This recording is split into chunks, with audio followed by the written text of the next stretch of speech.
Hi everyone, welcome back. I want to give a special welcome back to all the subscribers to the channel. I appreciate your support.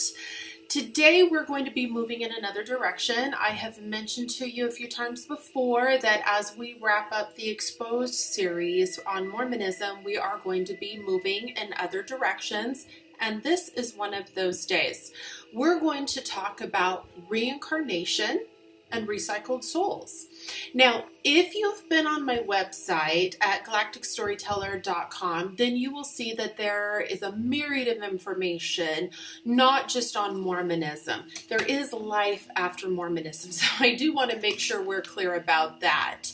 And I've wanted to do this topic for a long time, because it's so important. I feel it's imperative that we're aware of what reincarnation really means. And we're going to break that down here in just a second.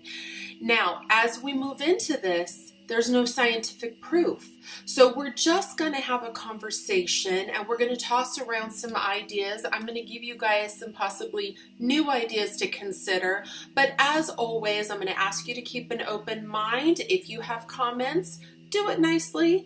This is has nothing to do with religion, okay? I do have a concern that religion has given us some false information and false ideas of what happens after we die. So we're going to go over that too. So there are three main concerns that I have for humanity. First of all, it would be our conscious conception, how we come into this earth. That has been skewed and warped. And the reality is that does affect the vibrational frequencies of the individuals coming in to inhabit those bodies when the circumstances are low vibration. So when you've got parents who are not planning for the baby, maybe there's a rape, maybe there's drugs, alcohol, whatever the case might be, it does influence what kind of little spirit can come into that body. Now, I don't want to get off into this direction and veer left because the concern that we're going to address today is actually number 3. But it starts with how we come into this world, our prenatal care, and how we are birthed. Now, I want to give you guys a resource. Her name is Janice Barcelo at A Birth of a New Earth, or birthofenewearth.com. I don't believe you'll find anybody better to talk about conscious conception, the best natural, organic prenatal care and delivery, and also the medical establishment and what's wrong with that in how we care for mommy, daddy, and especially little baby. So I'll give you guys that resource. Concern number 2 is this projected holographic matrix that we are presented as reality. Now, if you've been on my site, then you know that I am very passionate about decoding the illusions of this world so we can be aware of what's going on, really see with open eyes, hear, have ears to hear, and that we can engage our consciousness fully so that we can navigate our way around this earth in an awake state. Now, that's concern number 2. What we're going to talk about today is how we transition over into death. The reason I want to talk about this is because if we have a warped sense of the way we come into this world, and it is not natural and it's not a high vibrational entrance, if we have a skewed version of reality and this projection that we live in is not real at all, then what makes us think that the way we've been taught to exit this world is legitimate? And if we don't question this projected matrix here right now, what makes you think that you're going to question the reality as you're being presented when you cross over? Chances are you're not. So let's talk a little bit about that. And I want to make sure that we're clear on some terminology here. When I say death, I'm not talking about the spirit. There is no death. I am talking about laying down this carbon-based meat suit. Okay, that's all I'm referring to. The spirit actually lives on, and scientific study shows that the spirit weighs 21 grams. Were you guys aware of that? They've done studies now that the moment that the spirit disconnects from the body, the physical body loses 21 grams. So that's what they say the weight of the spirit is. So I think that that's interesting, an interesting little side note. We're also going to discuss NDEs. Do you know what that is? NDE are people who have near-death experiences. Now, the estimated number is roughly 10 million Americans have had near-death experiences. And there are some common denominators between these individuals that seem to be there. Many of those denominators will be, they saw the tunnel of light. And we're going to talk about the tunnel of light in just a couple of minutes. They felt peace when they were there. They were greeted by somebody that they knew or was comfortable with. That could be a spiritual figurehead of some sort of angel. Maybe it's somebody that you know, okay? Or a projection of somebody that you know, including a dog. They want that transition to be as simple and comfortable and easy for the individual as possible. Now, what you'll also hear these people say is that they didn't want to come back. By and large, they felt obligated to come back. They had some unfinished business to do. They had maybe a karmic debt to clean up, and we're going to talk about karma in just a minute.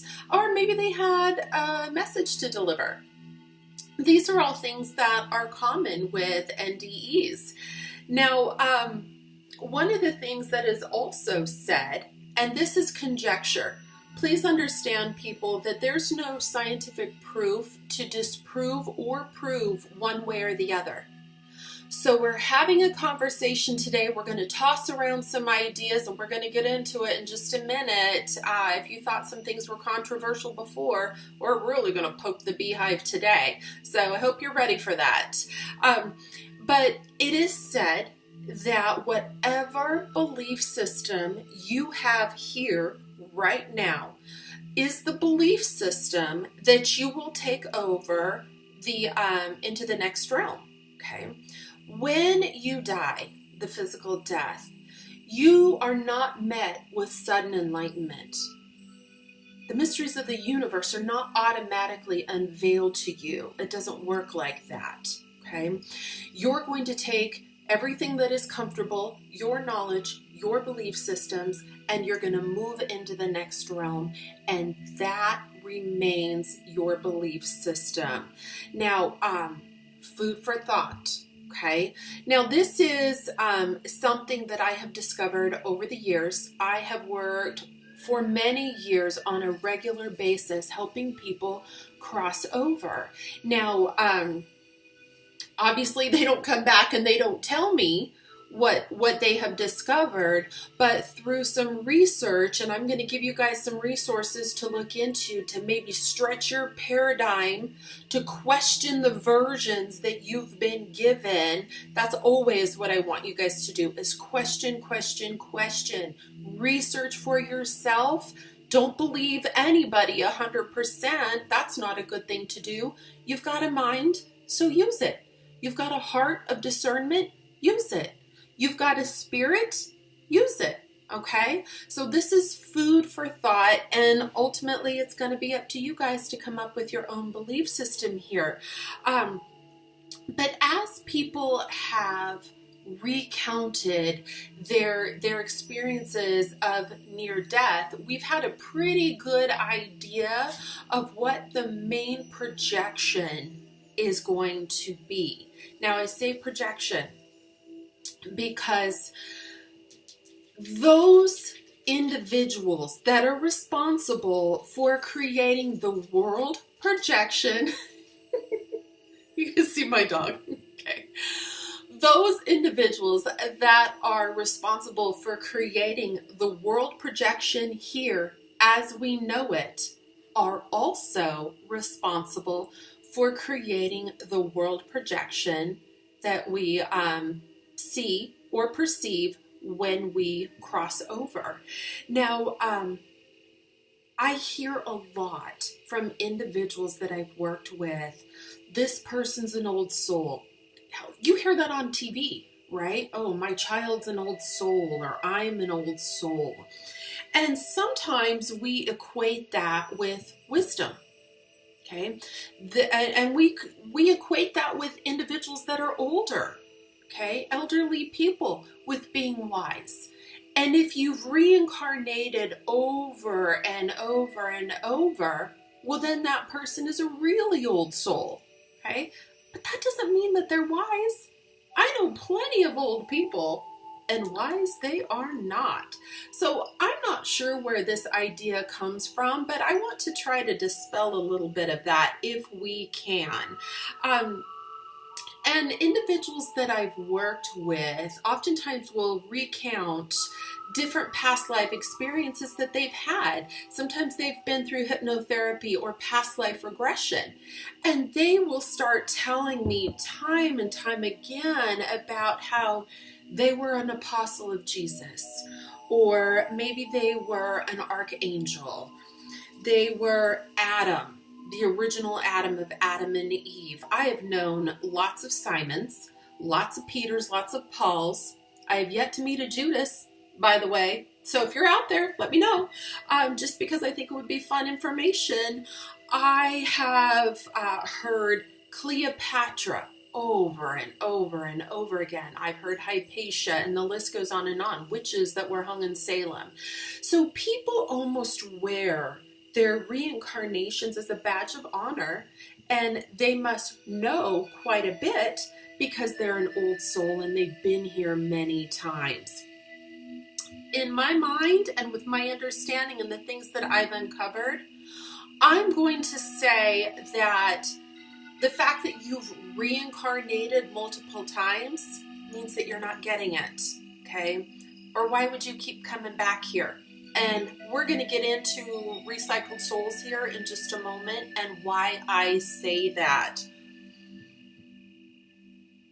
So let's talk about what happens when the soul catcher comes. This is the individual that meets you when you cross over. This is oftentimes a greeter. Okay, I call it the soul catcher because I don't think it's an individual that's there to greet you at all. I think it is a deception, and we're going to get into those holographic greeters or deceptions and why I feel the light is very possibly a trick. When I was a little girl, around age 3 or 4, I remember going to the window one night, and I was supposed to be in bed. But I wasn't, of course, and I was looking out the window and I was staring up at the moon. And I remember thinking to myself, is this all we do here on planet Earth? Which is actually a very big thought for a little girl.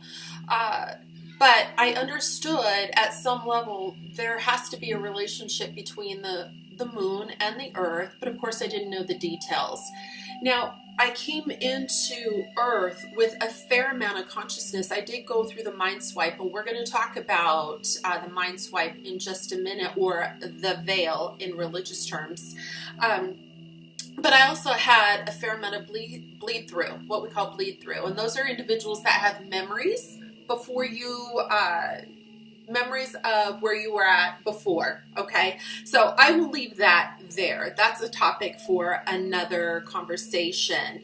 But let's talk a little bit about the moon and how there's really no scientific explanation of why it is there and its relationship relative to the Earth. I want to give you guys a quick little resource. And and challenge you to look into the moon matrix, because we're going to talk about the moon matrix actually being a soul recycling center and why that's a possibility amongst its other possible functions. Now, I don't know if you guys are familiar with this book, Who Built the Moon?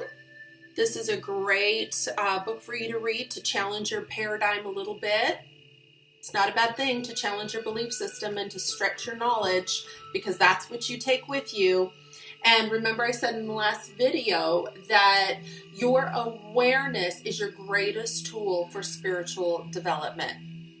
Now, Who Built the Moon is by Alan Butler, with the co-author being Christopher Knight. Also, if you want to look into mythologies regarding the moon, I'm going to suggest that you look at ancient cultures. The Native Americans have some oral traditions regarding the moon and how it was brought in. Credo Mutwa, a shaman of the Zulu tribe, talks about that as well. So there's plenty of information to challenge your current understanding of what you think the moon really is about. Now, what I'm going to do is introduce a term, archons. I did mention that in a previous video, but I'm not going to get into the different alien races that are benevolent and those that are malevolent. Okay. Now, instead of talking about the Syrians or the Anunnaki or the Greys or any of these other reptilian Draco species, because that's another topic, I am going to throw everything, for the sake of today's conversation, under the umbrella of archons. Okay. And when I say that the moon is under archontic influence and control, that is an umbrella term, okay? Because those who control the earth matrix and the hologram that we are moving around and navigating our way through, they're controlling the moon and our transition into the next realm as well. But there is an escape route, and we're going to talk about that. Now, where was I? Okay, so when a person crosses over, what you're going to see is the light. Now, we've all heard of that a million times, at least. So when you do see that, oftentimes what you're going to feel is peace. Okay, I recognize this. I must be in the right place. And then you'll have typically a greeter that's going to be someone that you recognize, whether it's a Jesus figure, maybe it's Buddha, maybe it's an aunt, uncle, a lost child, or, a dog that passed away. But it'll be somebody that is presented to you as familiar. Now, you will have a choice, whether it's conscious or unconscious, to go with them. The archons must have your consent. And when you follow through the tunnel of light, that is your consent. Now, when you lay down the physical body, if you're not used to connecting with your higher consciousness here and knowing what this feels like, then chances are you're not going to do it when you cross over, nor will you question the reality that's being presented to you. But chances are you're going to feel lighter, okay? Just by nature of laying down this meat suit and stepping into more of your light body, you're going to feel lighter, that higher vibrational resonance, okay? So you're going to feel good, things are going to be light, you're going to manifest more, and you're going to experience more freedom than you had here. Not total freedom if you were connected to the higher consciousness or creator of the multiverse, but more than here. It's kind of like a midway point. And what will happen is, as you are over there enjoying this peaceful state, at some point it's going to be time for you to reincarnate back into a physical body. Now, I am of the belief system that the more incarnations that you have here, the shorter your time frame is over there. Okay? Because if you've been through the mind swipe multiple times, okay, you're an easy target. They've already created a great zombie slave out of you. And so when you pass through, you can get right into the next physical body. Bam, you're a great little slave on this planet.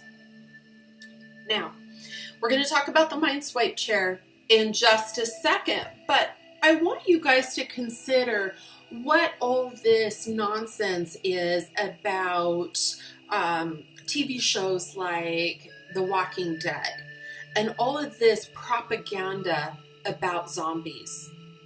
What is this all about? The ruling elite, the ruling class, I call them those who should not be in control, really, running the New World Order. They have to tell you on a karmic level what they're doing, okay, in some way, whether it's through the media. I really think that movies, you get more information from movies than you do from the news, and the news is just contrived entertainment. But they have to tell you what they're up to, and they really do have a sick, twisted sense of humor. The Walking Dead, my friends, that's you, and that's me, okay? They think this is funny because as you keep getting recycled into the earth, you are having more of your soul being taken from you, and you are used as a working resource in some way. Your physical body, your mind, and your soul provides food, energy, production of some sort for those who should not be in control. Okay, those would be the globalists or running the New World Order. And if you guys are doing your research, you'll know exactly what I'm talking about. Okay, so that's what, okay. Note to self, no poking tea bags with straws. I broke the bag, so sorry about that. All right, moving on. And now, let's talk about what karma is, because that's another thing that we hear over and over again is karmic debt. But what is karma? Karma is actually a Sanskrit word, and it just means action. That's all it means. Now, through some I think it's South Asian religions and philosophies, they've kind of moved this word into meaning fate, destiny, and it's created almost kind of like a punishment connotation that, oh, that's just their karma. So if you do bad, you're going to get bad karma. If you do good, you're going to have good karma. Karma is not a punishment. And I cannot find in any ancient writings whatsoever this idea that you are required to pay karma throughout multiple, that'll be doled out through multiple lifetimes. So let me ask you this. If you're going through a veil or a mind swipe, why would some sort of just God or creative force require you to pay karma or penance for an action that you can't remember? Does that make sense to you? I want you to really think about that. That doesn't make sense at all. And so I don't know where this kind of crap comes from, this idea that you owe this karmic, cosmic debt to yourself or to the universe, but you can't remember. I don't know where these kind of belief systems come from, but I hope that you guys will apply a little logic here and dispel that, because that doesn't make sense at all. Now I want to show you guys this picture going back to the moon. You see that? What does that look like? That is the DreamWork logo, isn't it? Okay, and what's happening there? A little kid, he looks, I don't know, it looks like a little boy, maybe age 10 or 12. He is sitting on the tip of the moon fishing. What is he fishing for? The globalists like to put this stuff out in front of you, okay? And if you have eyes to see it, then you'll see it. If not, you'll just think that this is the magic of Hollywood. But why is this kid sitting on the tip of the moon? And this isn't scientific proof. I get that. We're just having a conversation. What is he fishing for? The last time I looked up into the sky, I saw birds. I saw planes. I didn't see any fish. There's nothing to fish up there. So what is he fishing for? Fisher of men? Fisher of souls? Maybe. Okay. So let's just think about that, because we're going to go over now the mind swipe chair and how that works. When it is time for somebody to reincarnate into the earth again, you're going to go through a veil or a mind swipe. And the way this mind swipe mechanism is said to work is you're going to be in this system like a chair that's going to spin you around and around and around. Now, when you have studied MK Ultra mind control, you understand that swirling nature, moving around and around, causes confusion to the mind. Think about when you're a kid and you were on the merry-go-round. You would get discombobulated in your head and you had to close your eyes so as not to get dizzy, not to get sick, and you could keep your bearings a little more easily. This is what happens when you go through the mind swipe chair. You're going to have a creative amnesia that falls over you. Okay, that's called a mind swipe, and then you're going to get moved into the earth. Now, when you come back, you will do this over and over and over again until you figure it out, until you figure out your life lessons.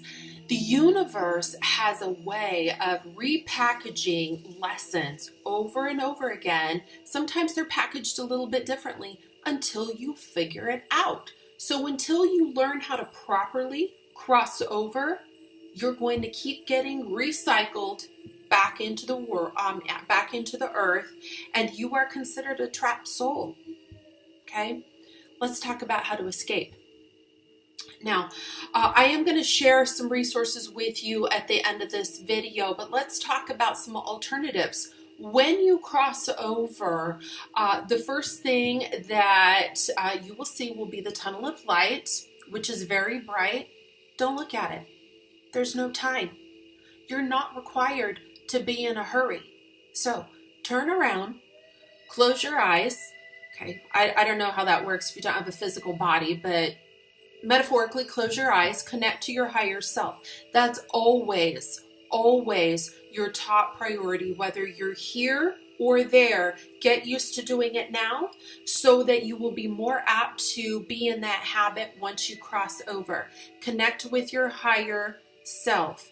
Now, because of the technology that they created, the tunnel technology, it's imperfect. So you're going to see holes in the tunnel. This tunnel that you're going to go through, okay? That's your option. You see that? Piece of artwork, very nice there. If you choose to go into the tunnel, realize that you have one final destination, and that'll be back to Earth. If you turn around and you close your eyes and you connect with your higher self and you see the holes in the tunnel, you will have an option to slip through one of these dark holes, okay? This is a glitch in their hologram, but it's divinely created that way, really from the ultimate creator of the omniverse, because you're not required. You shouldn't be a trapped slave soul, okay? So really, this is all in divine order. When you slip through one of these holes, you're going to go into the deep, dark void. It's going to be very dark, and it's going to feel like a void, like you're moving into a void, but really this is the vast omniverse, okay? You are really connecting your higher consciousness, your infinite consciousness, with that of the ultimate creative energy, okay? So this is wonderful because you get to stay here and relax. You get to be. We're so used to being in a world that's do, and it just adds up sometimes to a big pile of shit. Okay, so now you get to just be. That might feel strange for some of you guys, especially if you're not used to being in that state. Now, at some point, you'll have an option to incarnate somewhere. The good news is Earth is not the only option. Have you guys considered that? Earth is not the only place to be. There are so many other star systems available. And if you are a starseed, if you are a volunteer to the Earth or an implant, okay, 3 names really are the most common. Chances are this is your first experience here. And you have the option of making it your last if you remember and stay connected to the agreements that you made in order to be here. But you have just as much of a chance of being trapped here into the Earth matrix, okay, as anybody else. It's just the way that it is. Now, if you are a volunteer and this is your this is going to be one time in, one time out, you will be familiar with this information and you will most likely go back to the system that you came from. If you've been recycled here on Earth and you are just reconnecting or experiencing that reconnection with the ultimate creator, then you're going to want to take a look at options. Make sure that all of those options are revealed with full disclosure. There are plenty of benevolent places to be. There are malevolent places to be. So make sure that your higher consciousness is in full control of where you choose to go and that full disclosure is made known to you. You're not required to sign a contract. So make sure you realize that.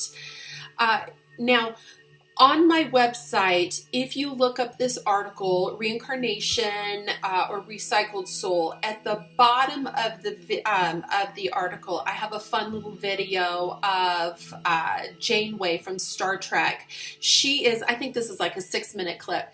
She has passed over and she is presented with a holographic matrix, only she figures it out, okay, and she doesn't get caught from the soul catcher.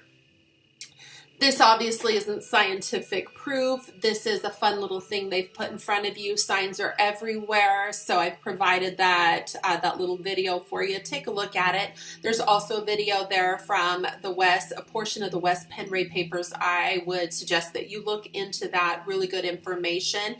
And just consider these things. If you're lied to and warped in the way you come into this world, we're obviously projected.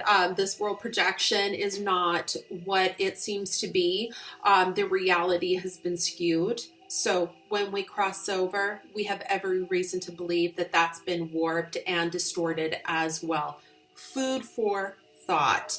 I would love to hear your comments, guys. As always, just make them nice, make them polite. That's all I ask. Like and subscribe. Leave your comments below. I look forward to hearing from you. You guys have a fantastic week, and we will see you next Friday.